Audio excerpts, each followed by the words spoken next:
कभी नोटिस किया है, हम पढ़ाई से ज़्यादा प्लानिंग करते हैं। New notebook, new highlighter, Pinterest से टाइम टेबल, और फिर 2 दिन बाद वही कल से सीरीज पढ़ूंगा। मुझे लगा प्रॉब्लम मेरी कंसिस्टेंसी, लेकिन शायद प्रॉब्लम ये थी कि मेरे पास कोई क्लियर रोड मैप नहीं। और इसीलिए आज की वीडियो में हम बात करेंगे इस प्लानर की, जो ऑनेस्टली मुझे काफ़ी प्रैक्टिकली लगा।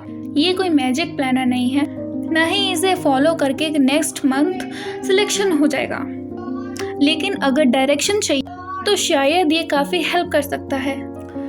सबसे पहले एक बात क्लियर कर देते, ये प्लानर किसी एक स्टूडेंट के लिए नहीं बना। चाहे तुम ड्रॉपर हो, 12th के साथ प्रिपेयर कर रहे हो या बैकलॉग कवर कर रहे हो, तो सब अपने हिसाब से इसे मॉडिफाई कर सकते हैं। और हॉनेस्टली मुझे इस बात ने इम्प्रेस किया, इसमें किसी को फोर्स नहीं किया गया है कि एग्जैक्टली इसी ऑर्डर में पढ़ो, बस एक प्रॉपर स्ट्रक्चर दिया गया है।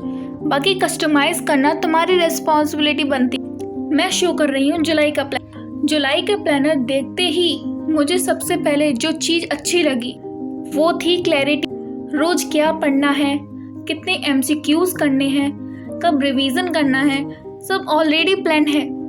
और जब ये डिसाइड करने में टाइम ही नहीं लगेगा कि आज क्या पढ़ना है, तब ऑब्वियसली पढ़ने का चांस ज़्यादा हो जाता है। हाँ, अगर तुम्हारा सिलेबस अलग स्टेज पे है तो इस प्लानर को कॉपी मत करना, उससे इंस्पायर होना और अपने वर्जन बनाना। अब आते हैं मेरे फेवरेट पार्ट पे, अक्टूबर प्लानिंग पे। यहाँ मुझे एक चीज रियलिस्टिक लगी, फोकस न्यू चैप्टर कंप्लीट करने पे नहीं है, फोकस रिवीजन पे है, PYQs पे है और मिस्टेक इम्प्रूव करने पे है। हॉनेस्टली सिलेक्शन तब नहीं होता जब तुम 500 लेक्चर देख लेते हो, सिलेक्शन तब होता है जब तुम वही चैप्टर बार बार रिवाइज करते। अब मैं दिखाती हूँ कंप्लीट प्रोग्रेस ट्रैक, और ये ट्रैकर, इसको देख के मुझे थोड़ा सेटिस्फेक्शन मिला। Lecture complete, notes complete, TPP complete, revision complete, PYQ complete, MCQs भी कंप्लीट, सबके लिए अलग कॉलम है। और मुझे लगता है कभी कभी मोटिवेशन वीडियो से ज़्यादा एक टिक मार्क करने से ही मिल जाता है। वैसे प्लानर कितना भी ब्यूटीफुल हो, अगर वो सिर्फ डाउनलोड फोल्डर में पड़ा रहे तो उसका कोई मतलब नहीं बनता।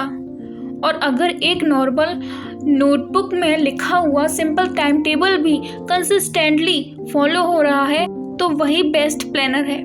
इसीलिए मुझे पर्सनली ये प्लानर परफेक्ट नहीं लगा, बिल्कुल यूज़फुल लगा। और दोनों चीज़ों में बहुत डिफरेंस होता है। बस ये प्लानर मुझे जेन्युइनली अच्छा लगा, इसीलिए सोचा तुम लोगों के साथ भी शेयर कर दूं। हो सकता है इसमें से कोई आइडिया तुम्हारा भी काम आ जाए। और अगर तुम ऑलरेडी किसी प्लानर को फॉलो करते हो तो कमेंट में ज़रूर बताना, या अगर तुम बिना प्लानर के पढ़ते हो तो भी बताना। कभी कभी दूसरे स्टूडेंट्स के आइडिया भी काफ़ी हेल्प कर जाते हैं। ओके, अब मैं अपनी बात फिनिश करती हूँ और तुम भी थोड़ा कम प्लानिंग और थोड़ी ज़्यादा पढ़ाई पर ध्यान दो। See you in the next video, bye. और हाँ, PDF डिस्क्रिप्शन में है, जाके विजिट करो।